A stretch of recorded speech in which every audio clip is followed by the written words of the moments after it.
Alam nyo ba na taon-taon, napakaraming electronic wastes o e-recyclables ang hindi na itatapon ng maayos? Ayon sa ulat ng Global E-Waste Monitor, umabot sa halos 537 milyong kilo ng e-waste ang na-generate ng Pilipinas noong 2022. Kaya naman kabilang tayo sa pinakamaraming waste generator sa buong Asia. Ayon din sa ulat, 22% lang ng kabuuang 62 bilyong kilo ng e-waste sa buong mundo ang na-recycle sa paraang ligtas para sa kalikasan. Samantala, 23% nito ang napunta sa mga tambakan ng basura kasama ang ibang common household waste. At ang natitirang 55% naman ay napunta sa mga unregulated at informal waste collectors. Sa Pilipinas, mayroon tayong 71 treatment, storage, and disposal facility or TSD na rehistrado at accredited ng DNR para mag-handle at mag-recycle ng e-waste. Isa na rito ang HMR Envirocycle Philippines Incorporated sa Calamba, Laguna. Isa sa mga organisasyong nangunguna sa pagtugon sa problema ng e-waste.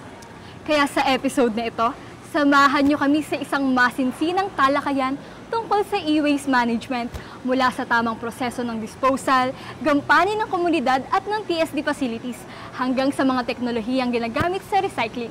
Magandang araw, Laguna. Ako si Kali.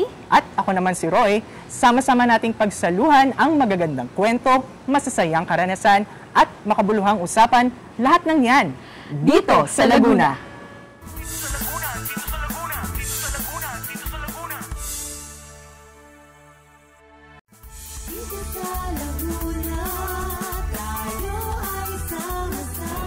Magandang araw muli, Laguna.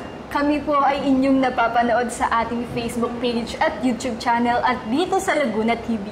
Binabati rin natin ang ating mga manonood na nakatutok sa ating programa sa Royal Cable TV6. Partner, tayo ay kasalukuyang nasa headquarters ng HMR Envirocycle Philippines dito sa Calamba, Laguna. Isa ang HMR Envirocycle sa mga companies na nangunguna sa e-recyclable, recycling at disposal services. Ngayong araw ay habang kinikilala natin sila, pag-uusapan natin ang kahalagahan ng proper e-recyclable management and disposal, ang kabuuang proseso kung saan dapat napupunta at paano nare-recycle ang ating mga e-recyclables, at kung paano sila nakikipagtulungan sa iba't ibang sektor at ahensya sa Laguna upang maisulong ang kanilang environmental advocacy. Tama ka dyan, partner. Kaya naman kung kayo ay katulad namin na may mga nakatambak na sirang gadgets, electronics at battery sa bahay, ay, aba, para sa inyo ang episode na to. Tara at samahan niyo kaming makipagkwentuhan kina Sir Mon Serrano, General Manager ng Envirocycle Philippines, at Ma'am Nel Laconsay, Compliance and Sustainability Manager ng Envirocycle Philippines. Magandang araw po, Sir Mon and Ma'am Mel. Welcome po dito sa Laguna. Maaari po ba kayong magpakilala? By the way, I'm Mon Serrano and I'm a General Manager of HMR Enviro Philippines, Inc. Yep. Welcome to HMR. Ako po naman ay si Mel Laconsay. Ako po ay ang Compliance and Sustainability Manager ng HMR Envirocycle Philippines. And yes, welcome to HMR Envirocycle. Pwede niyo po bang ipakilala kung ano po ang HMR Envirocycle Philippines? Okay. Ang HMR Enviro Philippines ay isang institusyon sa mga nagbibigay po, especially po, ang isang company po ay nagbibigay po tayo ng mga service in relation po sa mga e-waste disposal. Pero as I mentioned nga ito sa ating mga ating kababayan, hindi tinatanggal na po namin ang salitang e-waste. Ang tawag po namin ngayon ay e-recyclable na po sa aming kumpanya. Sa kadahilan, lahat po ng mga electronics po sa ating nakukuha po ay aming pong i-recycle na po. Ano-ano naman po yung mga serbisyong inaalok ng HMR Envirocycle pagdating sa e-waste processing at recycling po? Okay. Una po sa lahat, ang binibigay po naming services po na binibigay ay yung proper handling po. Una po sa lahat, ang aming pinakasabi nating 60% po ng aming ginagawa is in relasyon po sa mga computers. Ito po yung mga IT natin. So, ang ginagawa po namin, siyempre, meron po tayong data privacy na tinatawag. Ito po ay aming pong dinedetaway. Tapos, sa mga hard drive, tulad or mga memory na hindi po ma-delete, ay amin naman pong dinalagay po sa degaussing and atin mo nang dinedestruct po. para po maiwasan po natin ang pagkalat ng anumang impormasyon na napapaloob po sa ating mga hardware na nakukuha. So aside from that, meron po rin po sinasabi po na yung reverse logistic wherein po yung mga household appliance po ng iba't ibang company po ay kami po ay tinutulungan po namin sila po para ito po ay sabi natin ma-extend pa yung life. Aside pro kasi sa mga sinasabi nila na ito ay sira na, dito po sa amin ang ginagawa po namin ay ito po ay nire-refurbish po namin. Hanggang po ang such a time na pwede po natin magamit. Sa mga hindi naman magagamit ba, o ito yung sinasabi ng sira na, ito po naman ay amin pong dinidismantle at ito po ay sinosort namin into commodities. So ang commodities, ang ibig sabihin po ito ay yung ating pong mga kalakal. Tulad ng bakal, plastic, copper, aluminum, board, mga batteries. Para ito naman po ay mabigay po natin sa aming mga DSB. Ang ibig sabihin naman po, yung mga kumukuha po sa amin dito ay para naman ma-recycle talaga po yung ating mga nakukuhang mga electronics. Sir Mon and Ma'am Mel, nabanggit niyo na po yung iba't ibang klase ng e-recyclables na nakokolekta natin. No? Pero dito po sa Laguna, ano po yung sa tingin niyo pinakamarami na nakokolekta ng HMR Philippines? Okay, since ang Laguna po ay karamihan po dito ay mga sabihin natin mga manufacturing, ang nakukuha namin karamihan po dito ay yung kanilang mga machines. Ibig sabihin, ito po ay kanilang dinispose properly para ito ay sa amin po madismantle at mabigyan po sila ng solusyon na hindi po to mapupunta lang po sa landfill. Paano po ninyo sinisigurado na ligtas at akma sa pamantayan ng DENR ang paghawak at pagproseso ng mga e-waste po? Okay. Isa-isayin ko po. Magsimula pa ako. Kasi po kami po ay isang compliant company. We are also registered as ECC, meaning to say kami po ay environmental compliance certificate. Sa amin po ay kami po ay mayroon pang Hazwaste ID. Lahat po yan ay kinukuha po namin, rini-renew po namin kada taon po sa DENR. So bago po namin yan makuha, sang katutak pong mga requirements na hinihingi sa amin ni DENR at ito po ay amin pong kino-comply. So, sabi natin na kino-comply, meaning to say po, si DENR po ay pumupunta rin po sa amin para i-audit kami at make sure po, align po sa kanilang mga requirements na ayon po sa kanila po yung aming kumpanya, especially po sa proper handling po ng mga e-recyclables. Pwedeng dagdag ko lang doon sa sinasabi ni Sir Mon ay meron kaming ang HMR EnviroCycle ay isang TRC at saka TSD certified. So yun ay ini-issue yun ng DENR. TRC because ang ibig sabihin na TRC is yung lahat ng mga truck namin na naghuhol ng mga electronic recyclables ay in-honor siya ng DENR at na ano yun, natatrack siya na kung saan dito pumupunta as being the TSD facility dito rin. Ang ibig sabihin ng TSD is Treatment, Storage and Disposal Facility. And then aside from that, yung mga credentials na meron kami, like we are an R2V3 certified na company. Ang ibig sabihin nun is responsible recycling company, as well as yung mga ISO certification namin. We are certified ng ISO management system like 9001, 14,000, 45,000, which is that yan ay yung about tawag dito safety and health. And then we are also at 27001 certified, yun yung information system, information security. So lahat yon is mula pag-handle ng electronic waste, pag hinuhol namin sa isang company up to yung pagpa-process niya ay yun is in accordance sa mga compliance at sa mga certificates namin. Aside from the ISO, pati yung sa DENR. And then we follow yung circularity na walang mapupunta siya sa landfill. Lahat yun is may pinupuntahan niya, recyclable siya. Kaya nga zero waste zero waste to landfill kami, zero waste to the environment kami. So, yun. Ayun. So, Sir Mon and Ma'am Mel, klaruhin ko lang po, kayo po ay nag-ooperate under ng guidelines ng DENR at saka ng ISO. Yeah, Tama po ba? of course. Yes po. So, Actually, yung ISO po ay isa international global standard at yung R2 naman another global. So there's two bodies po. Yung R2 is run by SIRI and yung mga ISO is run by the global, which is the quality management po. pagdating naman po kaya sa ating mga stakeholders, sino-sino po yung mga inyong mga pangunahing katuwang o kliyente sa Laguna? Okay, meron po kaming mga LGU, meron din po kaming mga manufacturing, meron din po kami ng mga BPOs, pero higit sa lahat, of course, ang mga katuwang namin dito, especially sa aming awareness, ay tulad nyo ng mga schools, nagpo-promote ng awareness, environmental impact po sa ating lipunan. Sino-sino na po kaya yung mga schools or local agencies na naka-work na natin before in terms of e-recyclable collection? Okay, may isa po tayo, yung LGU Binyan.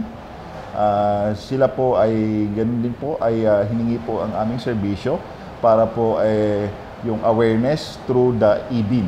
Kami po ay naglalagay po sa kanila ng mga e-bin for their proper disposal ng kanilang mga disposal ng electronics at ano pa po pong mga household appliances. Meron din po kami yung sa school, like yung sa Sinaloan. Nagkaroon doon, actually, pumunta sila dito and nakipag-partner sila sa amin. And then, they have this program na sabi nila is, since it's a responsible recycling, gusto nila na ang buong school as well as yung community ng Siniluan, LSPU Siniluan, and then nagkaroon sila ng e-recyclable collection program. Nangyari lang yun nung nakaraang buwan, and then pumunta kami doon together with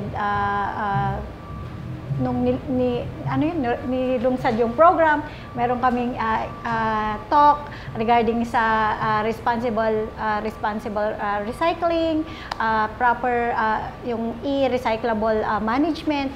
Nandun lahat ang mga estudyante, and then nagkaroon ng collection ng mga e-recyclables, pati yung kanilang mga barangay. And then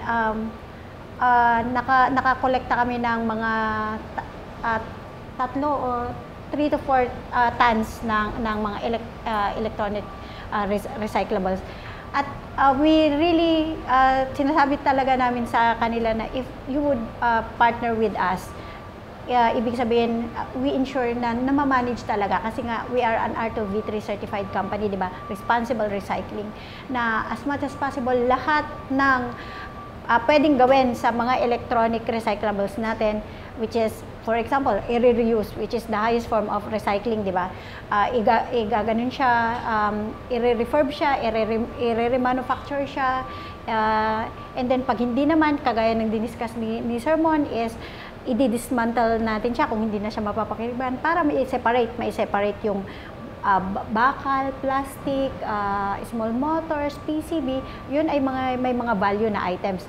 And then for those items, pwede siyang gawing raw materials para sa to have another life, or as raw materials para sa ibang mga product. Pag hindi naman, because we practice yung circularity, mapupunta siya kung hindi na talaga siya, wala na, waste na siya, it's waste to energy siya na mapupunta. So, yun. Aside from those schools, so more on education din, kasi nga medyo sabi nila, ang tagal-tagal na namin dito, is bakit ngayon lang namin naririnig na mayroon pala dito sa Laguna yung ganyang klaseng responsible recycling ng mga electronic items.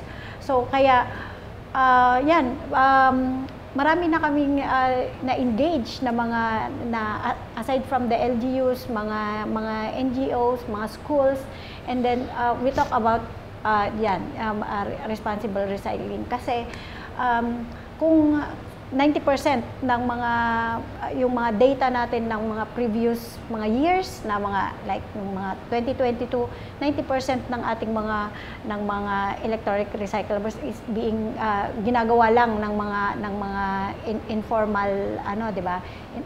Informally, which is that is very dangerous at hindi rin siya health wise. Kaya yun, partner with us dahil yun ang tama at tamang pag-manage natin ng mga electronic recyclables. That's why yung sabi ko nga din sa we really refrain na tinatawag siyang e-waste kasi walang pong waste sa ating mga electronics. Lahat po yun ay nare-recycle. Kaya we term that one as e-recyclables. Ayun. So, ma'am, bukod din pala sa mga na-mention yun na mga e-waste collection drives or e-recyclable collection drives, meron din kayong mga lectures and symposiums, tama po ba, na kinoconduct sa mga schools para turuan natin yung ating mga estudyante pagdating sa tamang pag-recycle ng ating mga electronic recyclables. Ayun, so napakahalaga nga Sir Mon at saka Ma'am Mel na meron tayong ganitong mga capacity building or mga training sessions para sa ating mga estudyante. Yeah, well, partner, napansin ko rin, parang malaking hakbang ito sa mga kabataan, kagaya ko, kahit sa simpleng charger na hindi ko ginagamit, alam ko kung paano ko siya i-dispose. Tama. And aside from that, Simon, would you like to, yung ating bin, may mga bins kami. Na Actually, sabi nga, ang pagtuturo, awareness po, ay dapat po talaga sinisimulan sa mga school. Kasi sila rin, after they graduate, they will be the representative, minsan there will be the model ng mga lipunan natin. Okay, so isa sa programa nga namin na minention namin yung mga e-bin, na ito po ay kanila pong, of course, yung mga school na pwede nilang i-drop yung mga kanilang mga, sabi natin, disposal, para at least ito po ay hindi lang napupunta lang kung saan-saan. So, yung e-bin naman nakaposisyon doon at tinatawag, may mga proper na coordination po sa amin para kami naman ay pupunta namin at kukunin sa kanila. Nangyayari yun sa mga panahon na nagbibigay kami ng mga talks, naman ganyan. And then nagre-request sila ng mga bins na mailalagay sa mga offices or buildings or institution nila. Like yun nga sa Municipality of Binyan, sa school ng LSPU, at saka marami pa na mga buildings. Actually, hindi lang dito sa Laguna, doon din sa BGC, sa Makati. Yung program po namin na yon ay it's a nationwide na para maging aware na yung proper disposal talaga ng ating electronic recyclables at saka proper management siya. Ayun, so hindi lang pala dito sa Laguna yung inyong nare-reach. Yes. So, meron din tayo sa iba't ibang sulok ng Pilipinas. Yes. Ayun. So, definitely. pagdating naman po sa ating mga partners, mabalikan lang po natin, paano po kayo nire-reach out or paano po kayo nagre-reach out sa kanila? Okay, meron kami pong mga FB pages, meron din po kami mga minsan yung aming pong mga BDs, we call it business development. Sila po ang nagre-reach out din sa ating mga, of course, mga companies. Meron din po kaming way ng mga how to reach them. And of course, it's a vice versa. With that, minsan nare-receive namin by email through connection yung sa mga, yan, tulad ng event. Minsan tulad ng event, nakita lang kami, nandun yung aming program, nakita lang and they just email us. So there's a lot of ways na nakakontak kami. In addition to that, actually minsan kasi may mga like tayo, 'di ba? Pag gusto mong i-dispose yung iyong laptop or iyong cellphone, you would worry kasi may laman yun na data, 'di ba? May mga ano ka doon, may mga picture ka doon. So mostly ang mga kalimitang style ng mga Pilipino ay inaano lang, iniipon na lang doon sa bahay.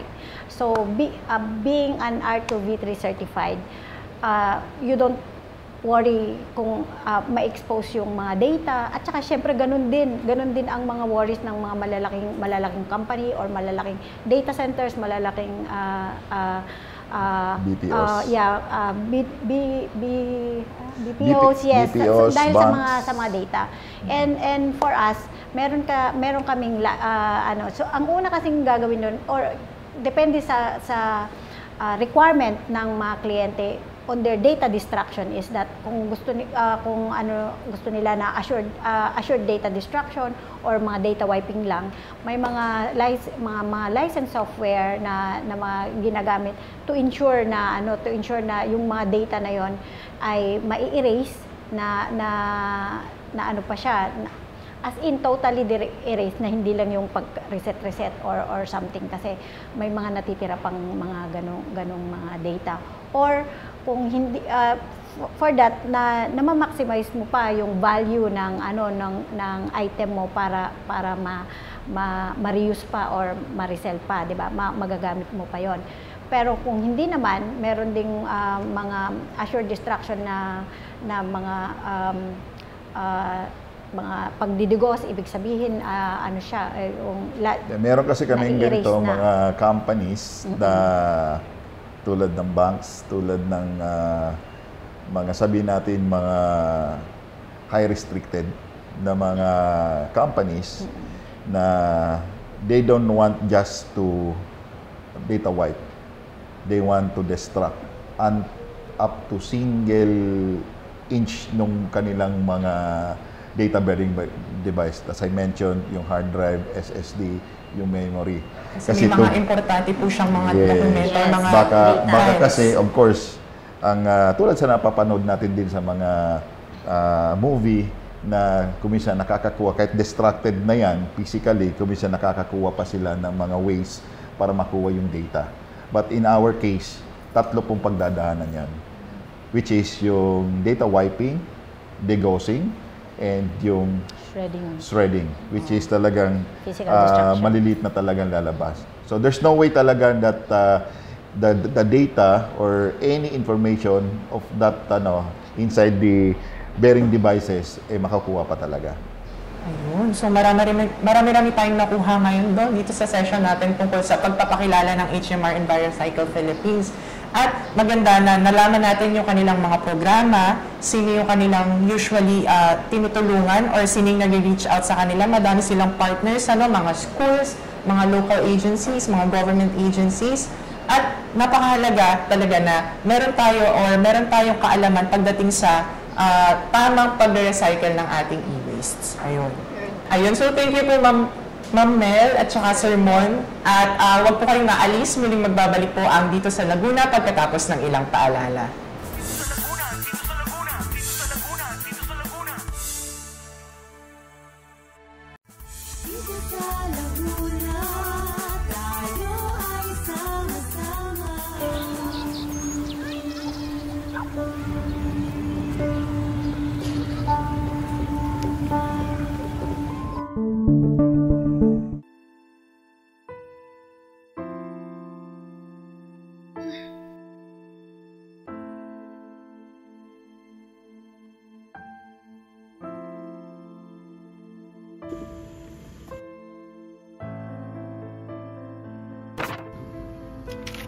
Hindi na to pasok sa budget.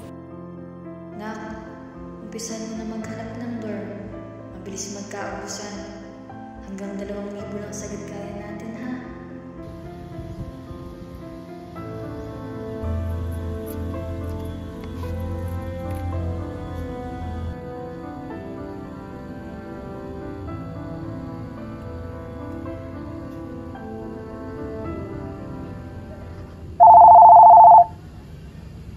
Nak, musta? May nahanap ka na? Wala pa rin tas wala pa rin pong slot. Tapos sa iba masyado namang mahal. Tutuloy pa ho ba kaya ako nito? Nananatiling hamon sa mga estudyante ang makahanap ng tahanan malayo sa kanilang tunay na tirahan. Mahal pa rin ang mag-aral sa libre. Maraming balakid sa malayang edukasyong inaasam. Mahal pa rin mag-aral sa libre.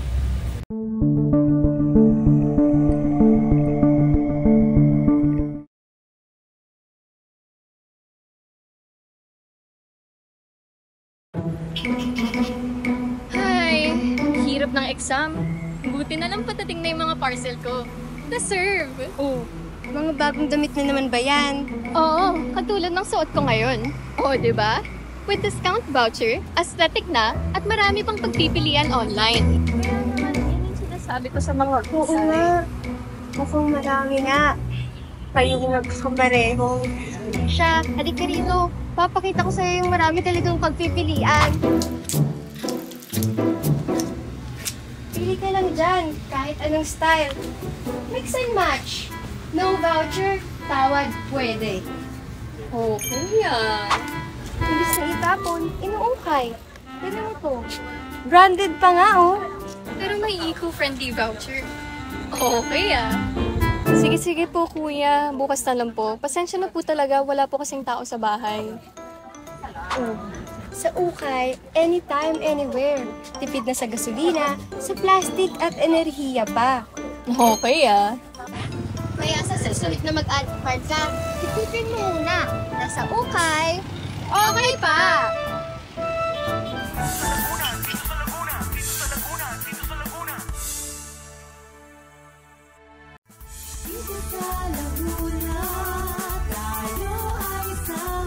At nagbabalik ang Dito sa Laguna. Sa mga nanonood sa ating Facebook at YouTube Live, huwag kalimutang i-share ang inyong mga reaction at katanungan sa comment section. Kasama pa rin natin si Sir Mon ng EnviroCycle Philippines at ngayon sinamahan naman tayo ni Ma'am Shirley, ang Environmental Manager ng EnviroCycle Philippines. So kanina, pinag-usapan natin ang kanilang mga gampanin sa serbisyo at pagpoproseso ng e-recyclable sa Laguna. Ibinahagi rin nila kung paano sila nakikipagtulungan sa iba't ibang sektor at ahensya sa Laguna para maisulong ang proper e-recyclable management and disposal. So kanina sir, na-mention natin yung mga partners natin, no? Parang kanina off-cam, may na-mention kayo na meron kayong partnership with PG Enro, tama po ba? Yes po. Actually, sa katunayan, last 2 weeks ago, pumunta po sila. Isa po sa kanilang mga programa, malaman ano-ano yung mga recycling company dito daw sa Laguna. At nagulat po sila sa kanilang nalaman na meron na pala daw na e-recycling company, which is yung HMR Enviro. Dito po ay nakipag-ugnayan na kami sa kanila para sa kanilang awareness, para naman yung kanilang mga LGU na nasa sukupan ay maging aware din na yung sabi namin proper sorting or segregation ng kanilang mga basura. At isa na po yun ay yung mga electronics disposal nila. Ngayon naman sir, pag-usapan natin kung bakit importante na maayos ang pagtatapon at pagpuproseso ng ating mga e-recyclables. Ano-ano po yung mga impacts nito sa kalikasan maging sa ating komunidad? Okay.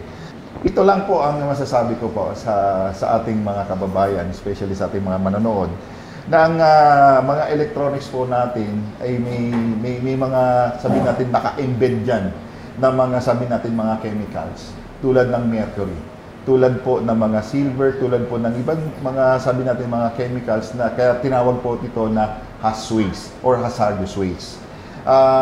So, kailangan po natin malaman ito para naman malaman po ng mga kababayan natin na kung ito ay itatapon lang sa ating mga bakuran, ito po sa kabilang banda, ito po ay sabi natin magkakaroon po ng chemical reaction at it could be po na magkaroon po ng mga sabi natin mga health issues with our kababayan. So, sa amin po ang ginagawa, dapat po maturuan sila ng proper segregation at kung saan nila dadalhin po ang kanilang mga e-recyclable disposal po.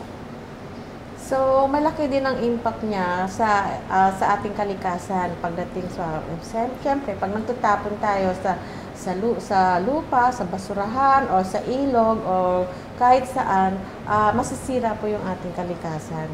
Dahil nga dun sa mga laman ng mga chemicals na sinabi ni Sir Mon dun sa ating mga electronics. Tama, Ma'am Shirley, no? Hindi lang po sa kalikasan, kundi pati sa health po mismo ng mga tao, ng ating komunidad. Ayan, sir, ma'am, ito po paano po nakakatulong ang HMR sa pagbabawas ng mga epekto nito sa kalusugan at kapaligiran? Okay, as I mentioned a while ago, kailangan natin talaga yung konkreto pong mga, sabi natin, mga programa at mga awareness program na ginagawa, of course, with the help of our mga LGUs. Dito po ay matuturuan po sila kung paano po i-segregate ito at yung mga programa kung saan dadalhin at paano naman to madadala po sa amin. With this po, nagbibigay din po kami ng mga sinasabi ng mga certificate para patunayan na itong mga recyclable po ito ay napunta po sa amin at ito po ay dumaan po sa tamang proseso at hindi po to napupunta lang sa mga landfill po.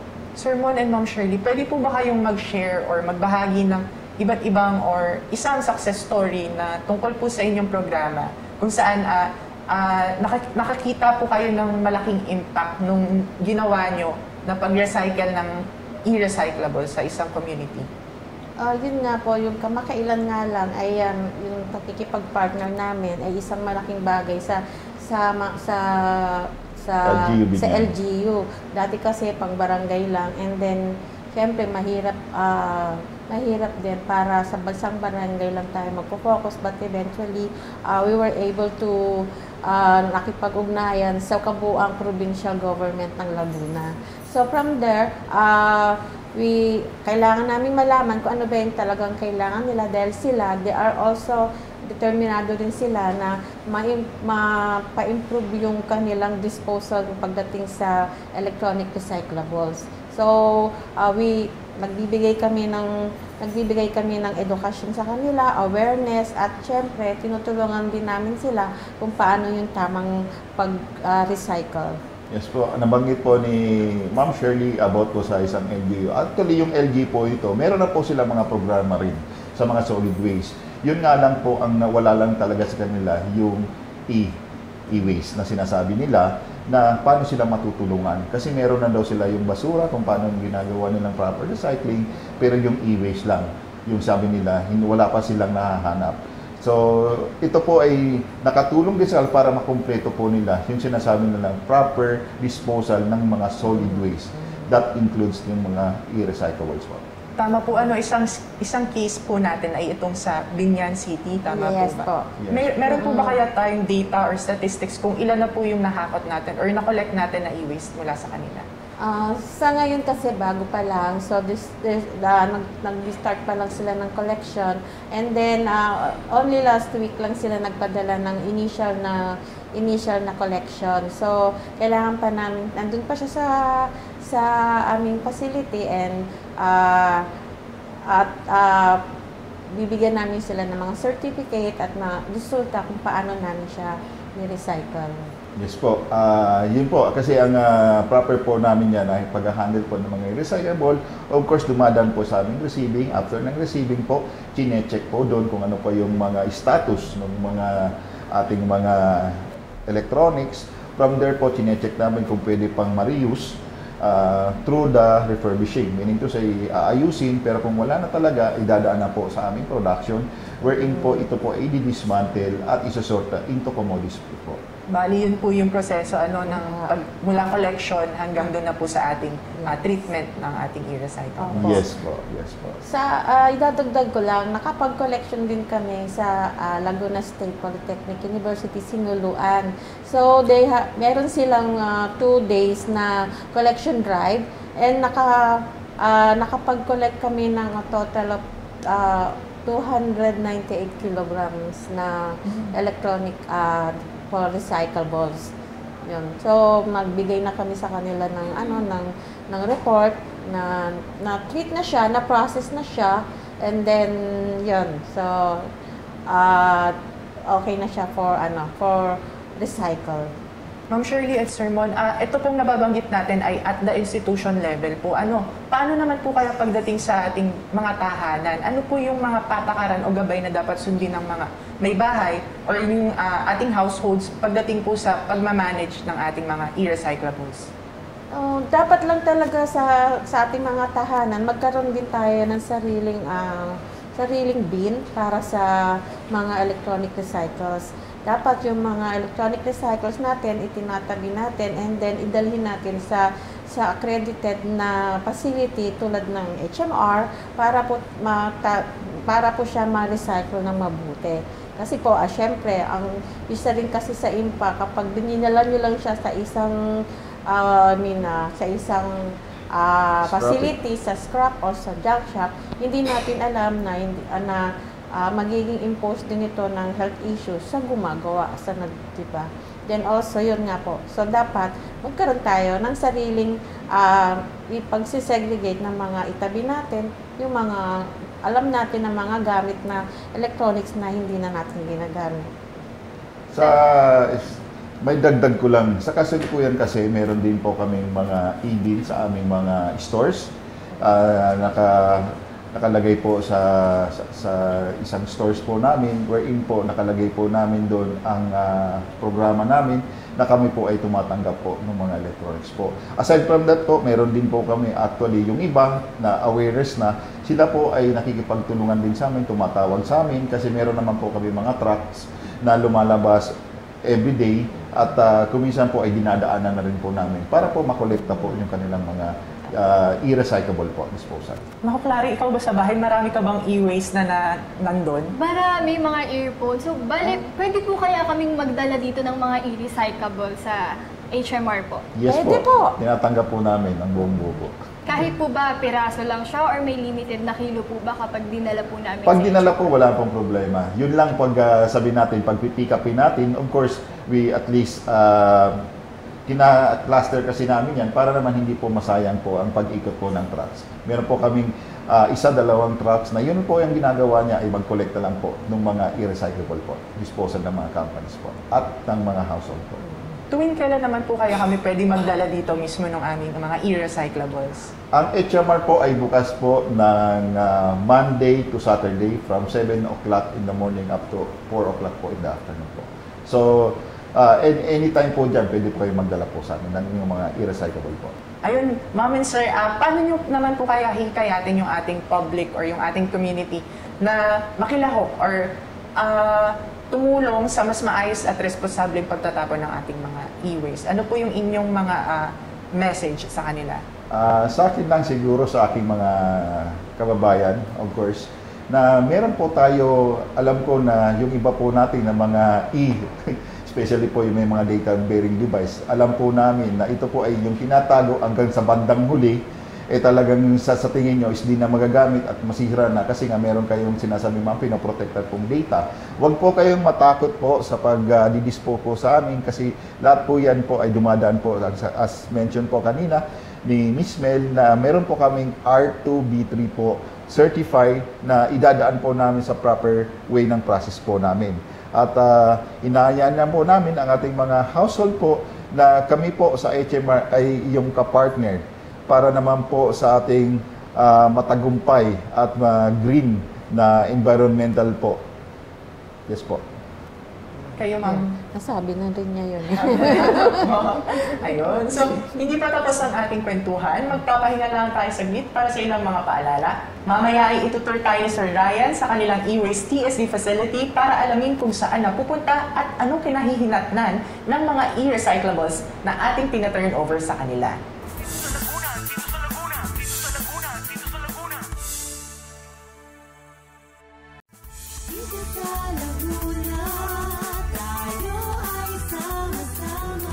Pagkain, ambagan, pamasahe, requirements, apartment expenses. Isa ka ba sa mga nahihirapan magtipid? Magkano ang weekly or monthly allowance mo? Anywhere between 1,000 to 2,000. Around 2,000 pesos. Sa tingin mo ba ito ay sapat? Yes po. Oo, labis-labis pa nga eh. Nakapagtipid ka ba? Kind of. Minsan oo, minsan hindi. Minsan hindi, minsan oo. Depende sa mga gastusin sa school. Ano yung pinakamahirap na bagay sa pagtipid? Kapag mainit kasi araw, tapos kunyari uhaw ako, or meron akong nadadaan ng mga kantina, meron sila binibentang gulaman, ganyan. Yung pagka naglalakad ka, tapos meron ka nakikitang gusto mong kainin. Kung ikaw ay isa rin sa estudyanteng nahihirapan mag-budget at magtipid, narito ang mga tips para sa'yo. Pag malapit lang ang pupuntahan, maglakad na lamang. Magdala ng baong tubig at pagkain, matutong magkontrol sa sarili sa paggastos. Gumawa ng budget plan. Huwag kalimutan na unahin ang iyong needs kaysa wants. Magtipid para iwas gipit. Isang paalala mula sa himpilang ito.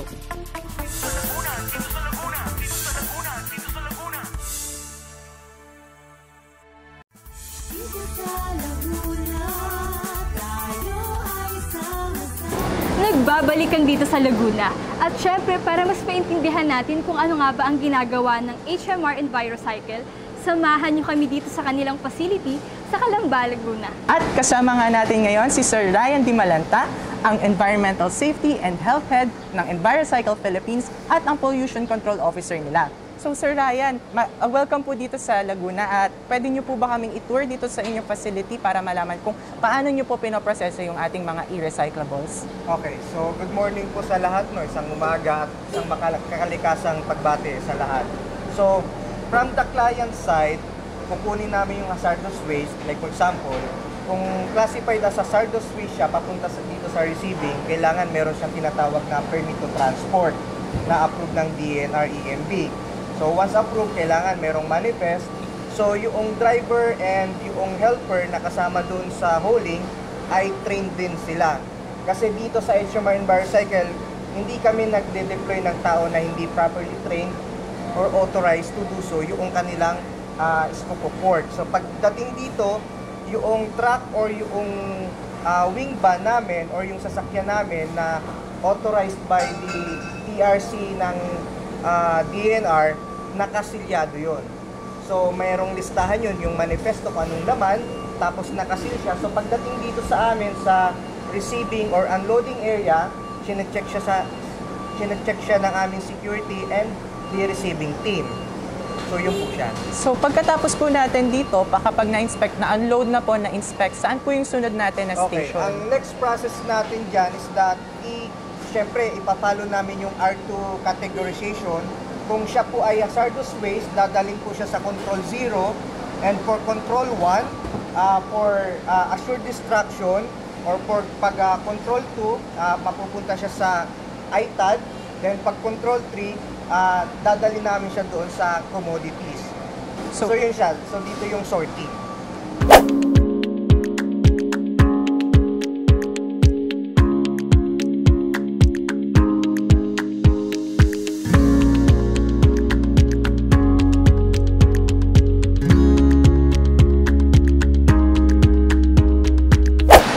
Sir, so dito sa Control 0, dito na pupunta yung ating hazardous waste. So pwede nyo po bang i-discuss, sir, kung ano yung next step dito? Well, meron kasi tayong different classification ng hazardous waste. So meron tayong tinatawag na G704, M506, J201, I101. So ang mga example niyan, yung mga used oil or defective batteries and mga busted fluorescent light na merong mercury compound. And yung mga contaminated material, so dito siya napupunta.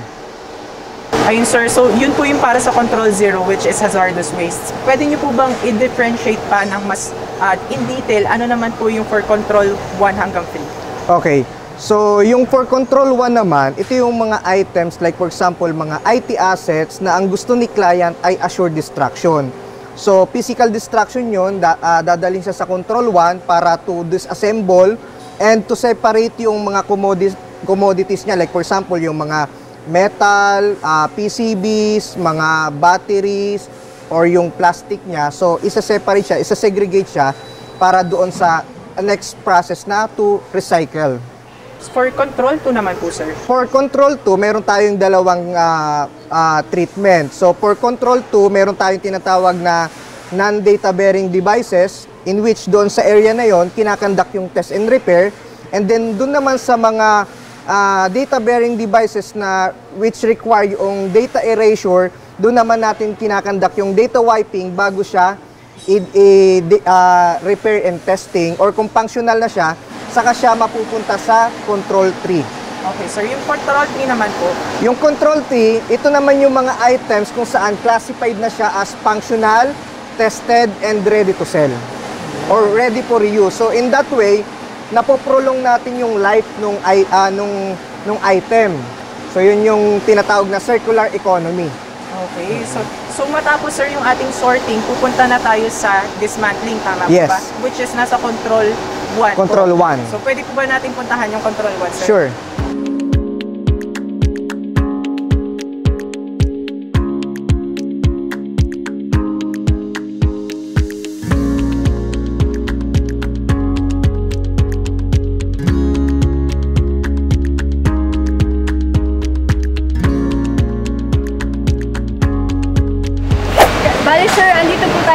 dismantling, no? Pwede niyo po bang ipaliwanag sa amin kung ano po ba yung mga ginagawa niyo? Well, dito sa dismantling area, dito ginagawa yung physical destruction or sorting noong mga parts ng like for example, computer or printer.